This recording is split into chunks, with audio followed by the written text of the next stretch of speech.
Olá, amigos! Tudo bem com vocês? Aqui quem fala é o Rafael Simões e eu tô chegando para mais um episódio do SEO Happy Hour, que é o melhor e mais completo podcast sobre SEO do Brasil. E antes da gente começar, se você tá sentindo que a minha voz tá um pouco estranha, meio anasalada, é porque com essa mudança de temperatura ninguém consegue ficar bem, né? Não sei como tá na tua cidade, mas aqui em Curitiba a gente teve dias de quase 0 graus e agora estamos com mais de 30 graus. Então essa mudança de temperatura zoa a saúde de qualquer pessoa. No episódio de hoje, temos os detalhes do fim do Core Update de agosto de 2024 do Google e suporte para o formato AVIF na pesquisa orgânica. Também apresentamos tudo sobre a métrica LCP, que faz parte das Core Web Vitals do Google, e sobre as novas tendências que estão mudando a forma como o Google indexa o conteúdo. Também apresentamos um guia completo para fazer o seu site aparecer nas plataformas de inteligência artificial. Esse é o tal do GEO, ou Otimizações para Mecanismos Generativos. Lembrando que se você compartilhar esse podcast com seus amigos e colegas da área, além de você me ajudar, você vai estar ajudando eles também a ficarem por dentro das últimas notícias e novidades de SEO. Além disso, se você puder se inscrever no nosso canal do YouTube, ajuda muito. E lembrando que se você tem dúvidas sobre SEO ou quer enviar uma mensagem pra gente, é só mandar um e-mail para contato@seohappyhour.com. Não tem o BR, tá, gente? Ou se você quiser ser nosso cliente e melhorar o SEO do seu site, a gente tem um formulário de interesse na descrição desse episódio. É um Google Forms rapidinho, não leva nem 10 minutos para você preencher, e uma vez que você preencha ele, eu vou entrar em contato com você pra gente marcar uma reunião, beleza? Então, sem mais delongas, vamos nessa!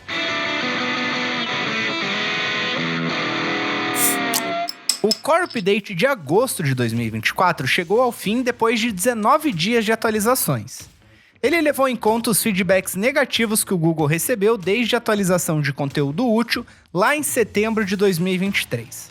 A ideia dessa atualização era recuperar o tráfego dos sites que investem em conteúdo de qualidade, e isso parece ter acontecido mesmo. Eu fiz uma análise dos sites que mais cresceram e caíram no Brasil durante a atualização. Teve vários que ganharam milhões de acessos, principalmente nos segmentos de notícia e e-commerce. Eu recomendo muito você dar uma olhada para entender esse cenário. O link da análise completa está na descrição desse episódio. Outra novidade do Google é o suporte ao formato AVIF. Esse é um formato de imagens que já é muito usado na internet, em serviços como WordPress e Cloudflare, mas ainda não tinha suporte na pesquisa do Google. Um detalhe é que, em termos técnicos, o AVIF é um formato melhor do que o JPEG, que é um dos mais usados hoje. Esses dados são da Netflix, que comparou o desempenho em compreensão e preservação de detalhes entre os dois. Agora, os arquivos AVIF podem ser usados em qualquer lugar do Google que tem imagens. As recomendações do próprio Google para lidar com essas mudanças são: 1. Não sair correndo para mudar os formatos de imagem e fazer as mudanças com calma se for o caso. E 2. Configurar redirecionamentos do lado do servidor se você mudar os nomes de arquivos ou extensões existentes. Se você colocar imagens AVIF no seu site a partir de agora, não precisa fazer nenhuma mudança para o Google fazer a indexação dessas imagens.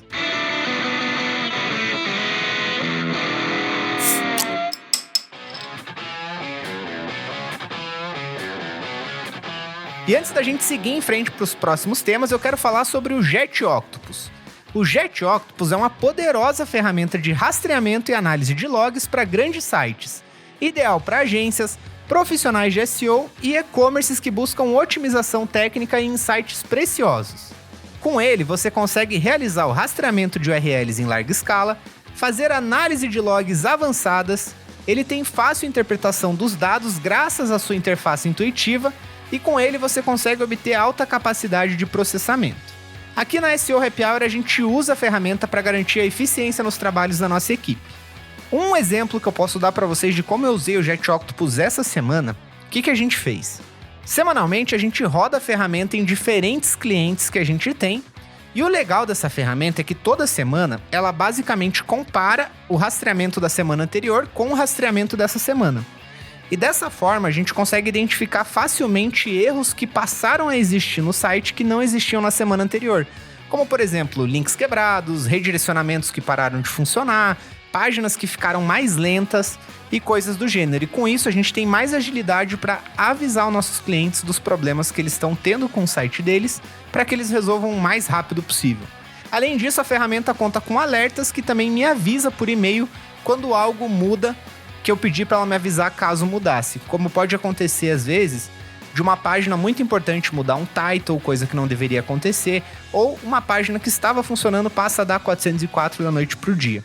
Então, se você tá precisando de uma ferramenta de SEO, de rastreamento, análise de log e alertas, a Jet Octopus é a melhor que tem. O link para você conhecer a ferramenta tá na descrição desse episódio. E se for conhecer a ferramenta, eu digo para vocês de fato usarem esse link, porque se vocês usarem esse link, a ferramenta sabe que vocês chegaram lá através da SEO Happy Hour. Se você chegar no site diretamente, eles não vão saber que vocês vieram daqui, beleza?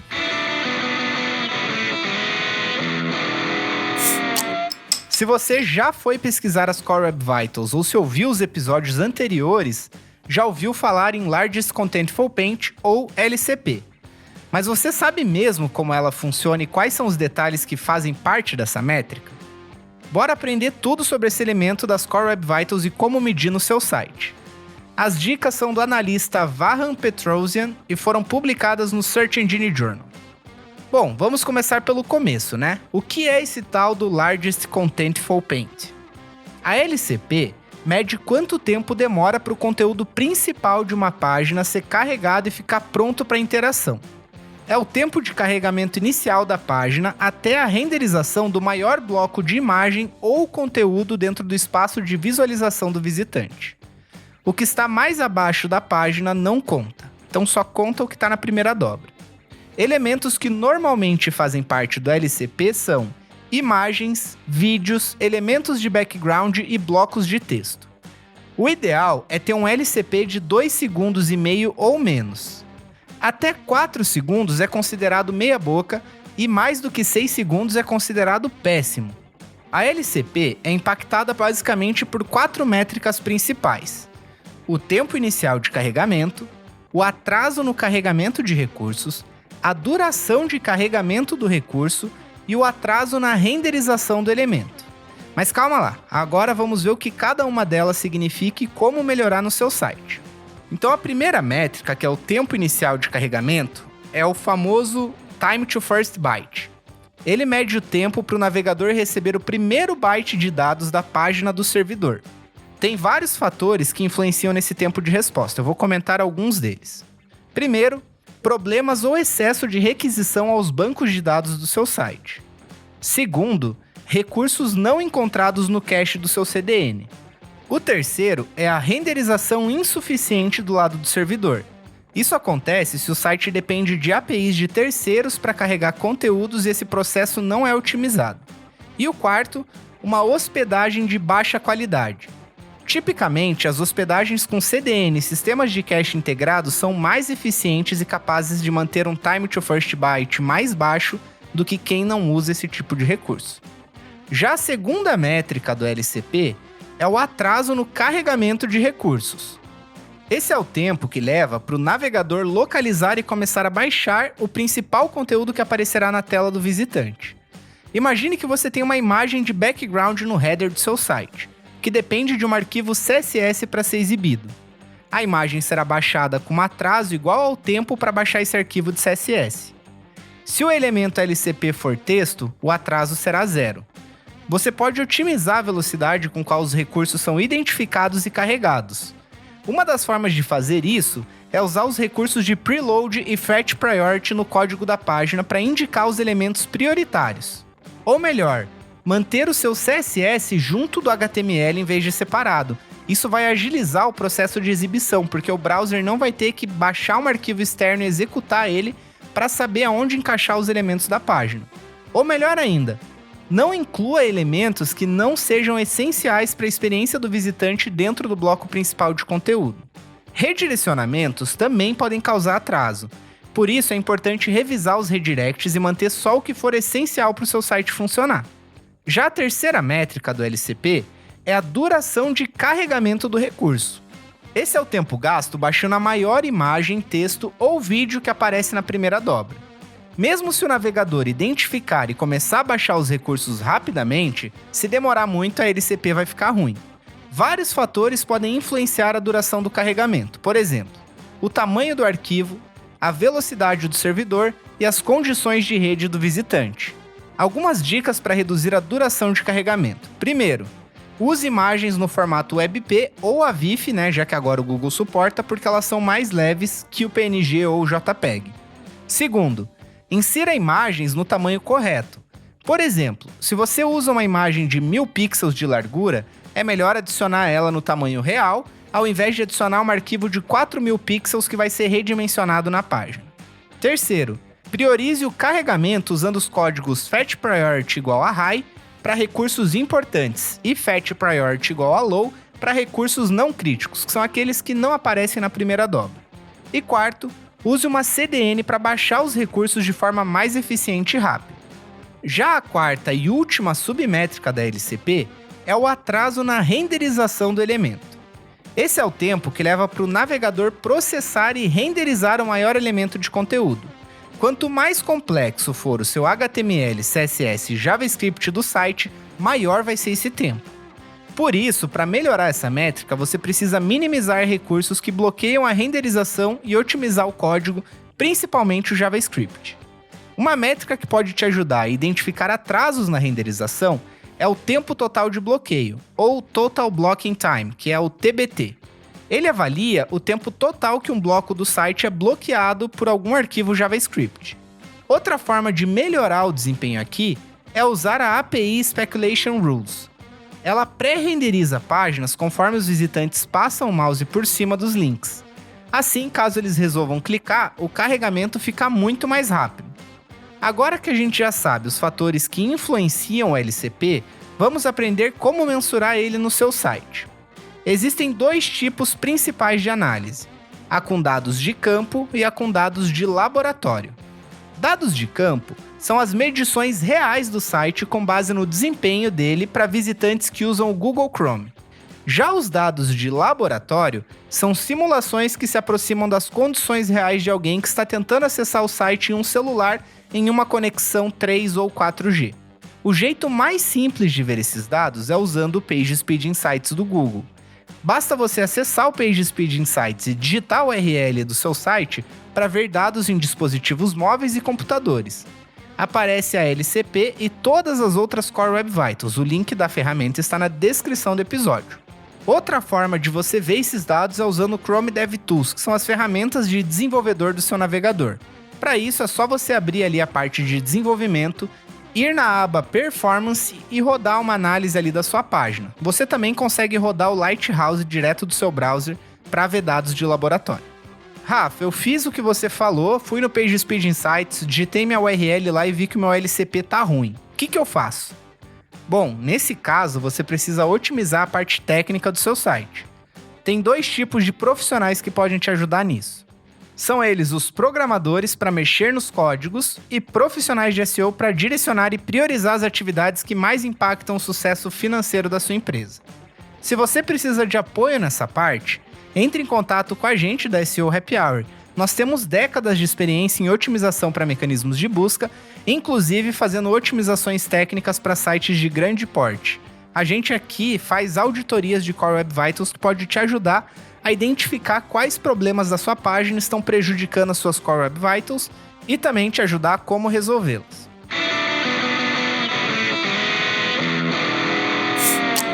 Você sabia que o Google está indexando menos páginas? Pois é, ao invés de sair adicionando tudo para os seus índices, o buscador está selecionando apenas as páginas que considera de alta qualidade. O especialista Kevin Indig chama esse processo de SEO Ozempic, ou seja, o Google estaria fazendo uma dieta para emagrecer os seus índices. Ao invés de sair por aí comendo besteira, tá queimando a gordura e se alimentando só com as refeições mais balanceadas. O Kevin montou todo esse raciocínio depois de perceber que vários sites têm queda de tráfego quando o número de páginas indexadas aumenta. Vamos entender como funciona. Se você quiser ver os gráficos que mostram a relação entre o número de acessos e páginas indexadas, tem o link da análise aqui na descrição do episódio. Tem duas tendências principais que causaram essa mudança de paradigma no Google. Primeiro, o buscador começou a rastrear plataformas bem complexas, como por exemplo o Reddit, o YouTube, o TikTok e recentemente até o Instagram. Eles são estruturas bem mais complexas do que um site convencional. Aí fica mais difícil acessar os conteúdos, o que exige mais recursos do Google. Em segundo, com a inteligência artificial, aumentou muito o número de páginas com conteúdo medíocre. E mais fácil do que nunca, aumentar os sites em larga escala, subindo milhares de páginas da noite para o dia. Então o Google precisa ser mais exigente sobre o que vai indexar. O efeito que isso tem para donos dos sites é o seguinte: se você expande o seu domínio muito rápido, precisa ter certeza que as páginas novas são realmente boas. Se elas foram criadas só para gerar tráfego sem benefício real para os visitantes, corre o risco do site inteiro cair em tráfego. Segundo o Kevin, essa tendência começou a partir de outubro de 2023. Foi quando o Google lançou o Helpful Content Update, que derrubou o tráfego orgânico de muitos sites ao redor do mundo. Antes da mudança, o Google indexava todos os sites de um domínio e aí priorizava a exibição do conteúdo de mais alta qualidade. Agora, se você não conseguir provar que tem qualidade, o Google indexará menos páginas do seu site e não adianta ficar adicionando conteúdo novo. Tem várias razões para isso estar acontecendo agora, todas relacionadas com as duas tendências que falei há pouco. Primeiro, o Google quer poupar recurso técnico e indexar só o que é realmente relevante. A gente já teve essa conversa aqui no podcast, mas voltando um pouco, o Google ele gasta dinheiro para indexar o seu site. Ele tem que literalmente investir grana para que o robozinho dele passe no seu site para encontrar coisas ali para indexar. E quanto mais o Google consegue enxugar do lado deles nessa parte de indexação, é basicamente dinheiro que eles economizam. Então para o Google isso é muito importante porque mexe no bolso deles. Além disso, indexar sites parcialmente é mais efetivo para combater spam e conteúdo de baixa qualidade e mais fácil do que indexar tudo e só depois tentar classificar. E se o domínio só posta porcaria, o Google já barra antes mesmo de ter a chance de poluir a pesquisa orgânica. Mas também tem outro detalhe. Além de ser ruim para os visitantes, as páginas de baixa qualidade podem interferir nos treinamentos de sistema de AI do Google, como por exemplo as AI Overviews. A lógica do Google é essa. Se ele acerta essa avaliação de verdade, aí é outra história. Muita gente acredita que o Google ainda mistura conteúdo bom e ruim, e as quedas de tráfego depois do Helpful Content Update seriam um indicativo direto disso. O Google parece ter melhorado esses processos depois do update de agosto de 2024. Sites que faziam conteúdo em massa com inteligência artificial, como é o caso de um site chamado Portal Insights, tiveram muitas quedas de tráfego. Independente disso, a lição que fica é: você precisa ter muita atenção com a qualidade do seu site. Você pode pensar na qualidade como a relação de páginas relevantes versus páginas irrelevantes. Ou seja, o seu site deve ter mais páginas de qualidade do que páginas irrelevantes. Não existe uma porcentagem certa, mas se a maioria das suas páginas tiver baixa qualidade, vai ser muito difícil você crescer em SEO. O Google entende qualidade a partir de vários critérios diferentes, mas os principais são: 1. Boa experiência aos visitantes, com páginas rápidas e fáceis de navegar. 2. Páginas que correspondem às intenções de busca dos visitantes, ou seja, eles clicam e encontram o que estão procurando. 3. O conteúdo do site é útil, com fontes confiáveis, informações verdadeiras e textos completos. E 4. O SEO técnico do site está em dia, o que facilita a leitura para os robôs do Google. A parte técnica é bem importante porque se relaciona diretamente com a indexação. Inclusive, picos de indexação podem indicar alguns problemas. Por exemplo, conteúdo duplicado, erros na configuração de conteúdo programático e etc. Tudo isso pode fazer o Google pensar que o seu site tem menos qualidade e impactar a sua visibilidade total. Para lidar com esse cenário, você precisa ter muita atenção com a qualidade das páginas novas no seu site. Imagine que você está colocando o seu site numa dieta para eliminar gordura, que é o conteúdo de baixa qualidade. Tem alguns passos que você precisa fazer para montar um sistema de monitoramento. Primeiro, escolha métricas de performance de SEO e engajamento para analisar. Pode ser taxa de rejeição, conversão, clique, exposição média no Google e assim em diante. Depois, estabeleça uma média para o site para cada um desses indicadores. Em seguida, Compare os resultados das suas páginas mais recentes com a média do site. Aí você consegue perceber se as suas novas páginas têm baixa qualidade ou não. Outra vantagem desse monitoramento é que fica mais fácil decidir quando você deve criar uma página nova e quando você deve editar páginas que já existem. Tem várias formas de fazer isso. Você pode melhorar o conteúdo das páginas que já estão publicadas. Pode melhorar o texto, deixar o carregamento delas mais rápido ou até fazer melhorias de design. Ou então você pode tirar certas páginas do seu domínio principal e mover para um secundário. Na pior das hipóteses, se não der para salvar mesmo o conteúdo, aí é melhor excluir essas páginas. A conclusão aqui é o seguinte: se o seu site acumula muita gordura, você precisa colocá-lo na dieta e começar a fazer academia, senão o buscador não te dará prioridade. Se você precisa de ajuda para colocar tudo isso em prática e aumentar o nível do seu site, a SEO Happy Hour pode te ajudar. Temos conhecimentos em várias abordagens para aumentar a qualidade do seu site, desde auditorias técnicas até análises de conteúdo, pesquisas de palavra-chave, pesquisas de intenção de busca, content pruning e muito mais. Lembrando que o link do formulário está na descrição.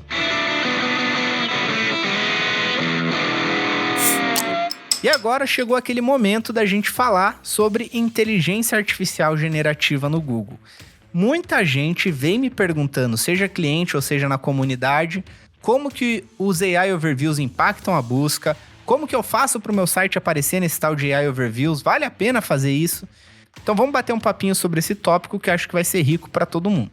Então GEO, G-E-O, ou Generative Engine Optimization, são técnicas para fazer o seu conteúdo, o seu site ser indicado por inteligências artificiais como o ChatGPT ou o AI Overview.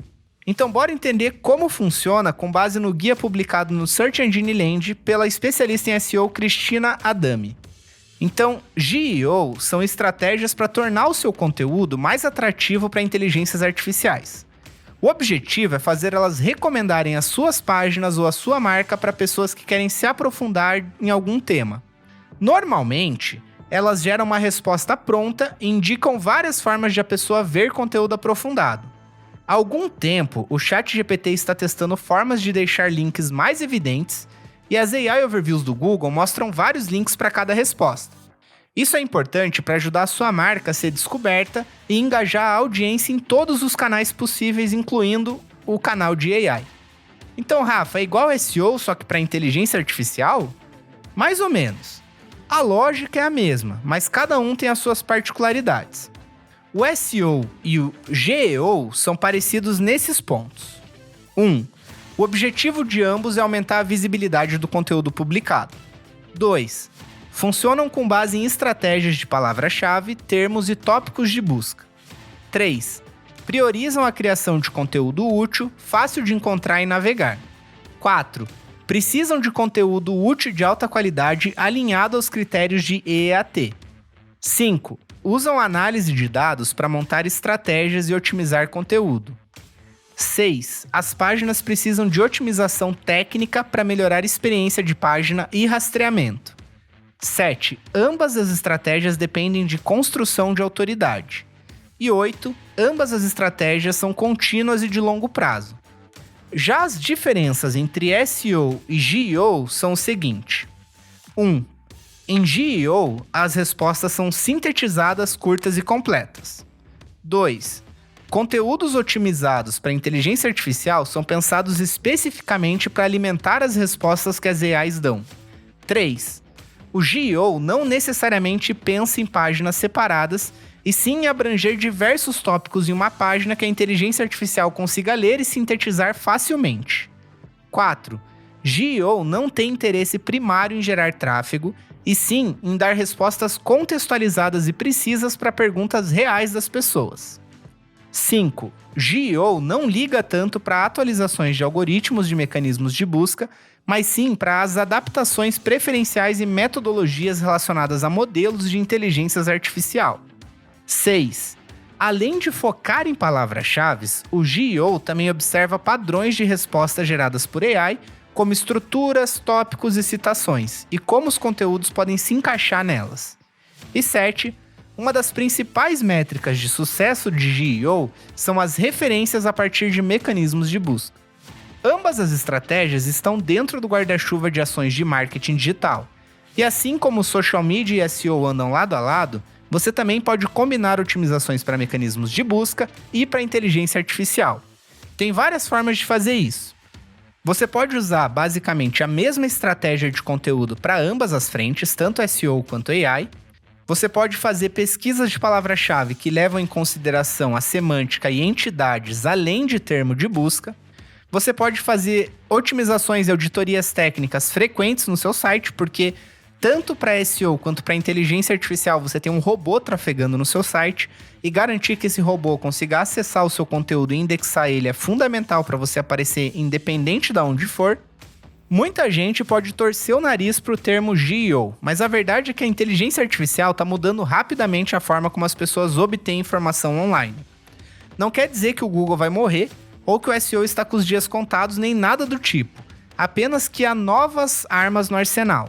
Essas são algumas notícias, dados e pesquisas que explicam por que é importante começar a pensar nesses temas.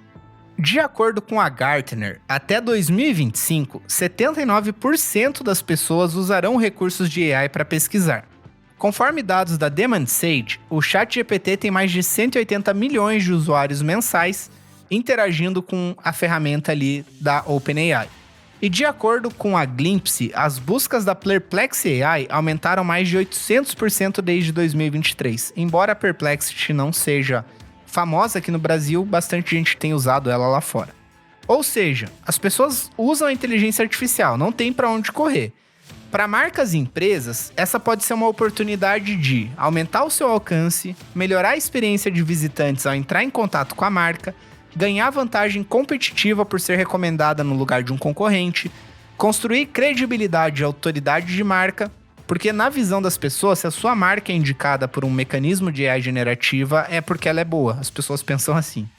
E também com isso você pode proteger o seu investimento em marketing digital ao adotar mais possíveis canais de alcance e conversão. Para começar a otimizar conteúdos para AI, você precisa entender os detalhes sobre como elas funcionam. O processo padrão de um buscador é: ele rastreia as páginas, ele indexa elas e ele exibe em formato de lista. Já o processo de uma ferramenta de AI como o ChatGPT é: ele rastreia as páginas, ele processa os dados e ele gera texto com base nos dados processados e nos prompts que a pessoa fez. As ferramentas de AI funcionam mais ou menos assim. Eles coletam enormes quantidades de dados de várias fontes, como páginas da internet. Os dados são pré-processados em um formato adequado para treinamento de robôs. Os modelos são treinados com base nesses dados, para entender e processar linguagem natural. Os modelos aprendem a reconhecer padrões, entender contexto e interpretar linguagem. Então os modelos são treinados para lidar com esse tipo específico de questões, tópicos ou tarefas. O modelo que foi treinado é usado para gerar respostas para perguntas ou dúvidas das pessoas. Ela consulta informações em sua base de conhecimento, combina os dados, contextualiza e forma uma resposta coerente com base nesse contexto. ChatGPT, Perplexity, AI Overview, Gemini, entre outras, o fazem em tom de conversa. O conteúdo gerado e novos dados coletados são usados para refinar o modelo e melhorar a qualidade das respostas. O conteúdo gerado sempre prioriza relevância, qualidade e contexto. Um detalhe importante é que a inteligência artificial não cria nada, se a gente pensar no conceito de criatividade humana. Ela apenas usa dados já conhecidos para processar uma nova resposta que pode parecer original, mas nunca é de fato algo nunca visto antes. Um estudo de 2023 analisou 10 mil pesquisas para tentar entender o que influencia a visibilidade de sites nas inteligências artificiais. Os critérios identificados foram: 1. Inserção natural de palavras-chave. 2. Citar fontes. 3. Adicionar estatísticas para dar suporte aos seus argumentos. 4. Incluir a opinião de especialistas. 5. Usar linguagem simples mesmo para conceitos complexos. 6. Ter boa redação sem erros de ortografia. 7. Usar vocabulário específico. 8. Incorporar termos técnicos quando relevante. E 9. Usar linguagem persuasiva que transmita credibilidade. Falando assim parece até SEO, né, gente? Essa é justamente uma das críticas a esse estudo, que também teve a sua metodologia posta em xeque. Mas ainda assim é um bom ponto de partida para pensar em otimização. Mas e como é que eu coloco tudo isso em prática, Rafa? Tem várias estratégias que são bem parecidas com as boas práticas recomendadas para SEO. É tudo tão parecido porque o objetivo é basicamente o mesmo: ajudar alguém a encontrar informação.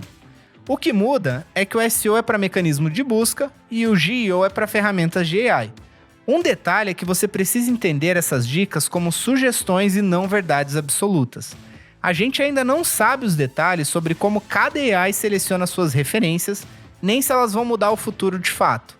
Por exemplo, a OpenAI recentemente fechou um acordo com a Condé Nast, que publica sites como Vogue, New York Times e QG. A gente não sabe o quanto essas relações comerciais vão influenciar os esforços de GEO, e nunca saberemos totalmente pela mesma razão que o Google até hoje não abriu os detalhes do seu algoritmo da busca orgânica. Mas vamos para o passo a passo da estratégia. O primeiro ponto é a pesquisa e análise. Comece observando como as AIs interagem com conteúdos relacionados ao seu nicho. Atenção para os seguintes pontos: possíveis termos, expressões ou frases que possivelmente as pessoas pesquisam com frequência. Nos mecanismos de busca, observe quais tipos de pesquisa ativam recursos de inteligência artificial. Faça pesquisas relacionadas à sua marca em ferramentas como ChatGPT ou Gemini para identificar lacunas e oportunidades. Faça pesquisas relacionadas ao seu negócio para entender quais informações as AI priorizam e em quais formatos. E acompanhe e tome nota sobre a estrutura das respostas, incluindo tópicos, citações e elementos de formatação, como por exemplo tabelas e listas. Anote as suas principais descobertas e alinhe a sua produção de conteúdo de acordo com elas. Repita esse processo com frequência, pois os modelos se aprimoram constantemente e isso pode influenciar na visibilidade do conteúdo. O segundo ponto é a qualidade e relevância do conteúdo. Parte do processo de GEO é alinhar o seu conteúdo com os critérios que as inteligências artificiais consideram relevantes quando estão respondendo a um visitante. Algumas ações são: crie conteúdos que respondam diretamente às dúvidas dos visitantes com informações significativas e sem fugir do assunto. Use frases e palavras que estão semanticamente alinhadas ao assunto principal da página. Crie conteúdo informativo e fácil de ler e entender. Podem ser guias detalhados, artigos longos e páginas interativas com dicas acionáveis para quem está lendo. Incorpore elementos multimídia ao seu conteúdo. Priorize a intenção dos visitantes. Entenda por que a pessoa está buscando aquele conteúdo e escreva de acordo. Atualize o seu conteúdo frequentemente. Use fontes confiáveis e, sempre que possível, cite-as ao longo do texto. E por fim, otimize seu conteúdo para entidades, para que as AIs consigam entender mais facilmente os conceitos que você está abordando, além das palavras que estão ali. O terceiro ponto é a estrutura de conteúdo. Você deve sempre priorizar a estrutura de conteúdo pela clareza e facilidade de leitura nas suas páginas. Para fazer isso de forma efetiva, escreva de forma concisa, sem repetições desnecessárias e com as informações mais importantes logo no começo da página. Comece cada sessão com uma frase introdutória para situar quem está lendo, seja humano ou robô. Use heading tags, listas e elementos multimídia para organizar e separar adequadamente as informações na tela. Use dados estruturados para dar mais contexto sobre as páginas. Destaque as informações principais da página com negrito, listas numeradas ou tabelas. E crie títulos objetivos e descritivos para as páginas. O quarto ponto é a distribuição de conteúdo. No contexto de GEO, distribuir conteúdo significa publicar em locais facilmente acessíveis por meio da AI. O seu site, inclusive, é um deles, mas tem diversos outros canais úteis para aumentar a visibilidade da sua marca. Então distribua o seu conteúdo em sites de rede social como Reddit, Twitter, Facebook e etc. Estimule a criação de conteúdo gerado por usuário, por meio de avaliações, depoimentos, entre outros, que possam fortalecer a relevância da sua marca e do seu conteúdo. E por fim, crie comunidades em torno da sua marca em fóruns, sites de rede social, grupos e plataformas dedicadas. Essa é uma boa forma de gerar conteúdo de forma orgânica, aumentar a lealdade com a sua marca e criar mais dados que as AIs possam processar. O quinto ponto é relacionado à autoridade e credibilidade. Sem um bom trabalho de construção de marca, as AIs podem ter dificuldade em encontrar informação sobre a sua empresa, ou podem escolher conteúdos de marcas mais conhecidas do público. Para aumentar a sua autoridade e credibilidade, invista em produzir conteúdo de forma consistente, definir um tom e voz e segui-lo em todos os seus canais de marketing, investir também em mídia offline quando for relevante para aumentar a sua reputação e ser transparente na sua criação de conteúdo, sempre citando fontes e ofertas de serviço. O sexto ponto são melhorias técnicas. As boas práticas de SEO técnico também se aplicam a GEO. São diversas ações que tornam a estrutura do seu site mais fácil de entender e navegar pelos robôs. Então, para isso, você deve usar tags HTML adequadas para a estrutura de página, incluindo marcações de bloco de conteúdo, títulos, heading tags, metadescrições, tag canônica, entre outras. Ter um site que é mobile friendly, ou seja, funciona corretamente e carrega rápido em celulares. Melhorar a performance do seu site em termos de velocidade de carregamento, estabilidade visual e latência. Tornar o seu site mais rastreável e indexável. E garantir que você usa um protocolo HTTPS. Já o sétimo e último ponto é faça testes. Analise seus dados com frequência para entender o que gera melhores resultados e quais práticas talvez não sejam tão interessantes. Coloque esses pontos na sua rotina. Avaliar e testar diferentes tipos de conteúdo, como textos para blog, vídeos, infográficos, quizzes, entre outros. Fazer teste AB para entender o que influencia no tráfego e visibilidade geral do seu site. Analise indicadores principais com frequência, mas não tenha medo de experimentar com novas formas de conteúdo ou tendências. E por fim, acompanhe o mercado de perto, já que os mecanismos de busca e inteligência artificial mudam com frequência. Desculpa o jabá, mas a newsletter e o podcast da SEO Happy Hour são ótimos recursos para isso. Mas Rafa, o que o futuro nos reserva? Eu acho que a resposta curta e direta é que, de fato, ninguém sabe. Ou como sempre se fala em SEO, depende. A gente sabe que tem muita gente produzindo conteúdo sobre inteligência artificial. Os recursos estão cada vez mais poderosos e as pessoas costumam gostar delas. Elas já são realidades em empresas de todos os segmentos. Mas também sabemos que elas dão umas viajadas na hora de responder perguntas simples, a gente não tem ideia de como elas vão ser reguladas e a gente nem sabe o quão rápido elas evoluem e melhoram as suas capacidades. Quando falamos em GEO, algumas possibilidades para o futuro são respostas cada vez mais precisas e personalizadas, otimizações para pesquisas feitas a partir de voz, vídeo e imagem, integração com outras ferramentas de pesquisa e integração natural de imagens, vídeo e áudio, além de texto, que são as bases nas respostas de hoje. A minha opinião particular, bem pessoal mesmo, é que a inteligência artificial está mais hypado do que deveria. Eu acho que tem muita coisa legal que você pode fazer com inteligência artificial. Eu mesmo uso no meu dia a dia aqui para me ajudar com tarefas repetitivas, ter ideias, fazer brainstorm e etc. Mas eu não acho que é uma ferramenta, por exemplo, que deveria ser usada para criar conteúdo, muito pelo que eu comentei antes. Ela não cria, ela vai simplesmente reescrever conteúdo existente. Então, eu tenho também bastante receio de como vai ser a regulamentação disso no futuro. Eu acho que é algo que tem que ser regulamentado sim, porque é uma puta sacanagem essas empresas de AI ficarem treinando seus modelos com dados privados, por mais que estejam acessíveis de forma pública. O que eu publico no meu site é de meu direito, eu não estou permitindo que as pessoas copiem ou reescrevam sem a minha autorização, e a AI basicamente faz isso. Eu acho que não está tendo impacto hoje ainda que a gente imaginava que iria ter, o que é algo positivo, mesmo com o Google apresentando as AI Overviews acima de resultados orgânicos. Eu não vi grandes quedas em sites, mesmo sites que estão na primeira posição e o Google agora exibe uma resposta de inteligência artificial na frente. E eu também não vejo pessoas que não trabalham com marketing, tecnologia, digital, de fato, usando o ChatGPT. Por exemplo, minha família, ninguém da minha família sabe o que é ChatGPT e usa esse treco. Então, dependendo do nicho, eu acho que ainda vai levar bastante tempo pra gente ver o impacto disso. E eu tô aqui curioso pra ver como vão ser as coisas no futuro.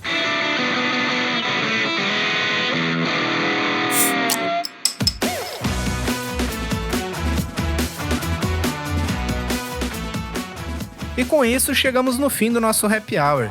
Eu quero agradecer você que ficou comigo até aqui, e se você tem alguma opinião sobre inteligência artificial e como que isso vai afetar o nosso futuro, comenta nesse podcast que eu quero muito ouvir a sua opinião, beleza? Lembrando que se você tem dúvida, crítica ou sugestão, é só enviar para contato@seohappyhour.com que eu te respondo por lá. E se você quiser contratar esse SEO Happy Hour, o formulário de interesse está na descrição desse episódio. No mais, espero que você tenha uma ótima semana. A gente se encontra novamente na semana que vem. Um grande abraço e valeu!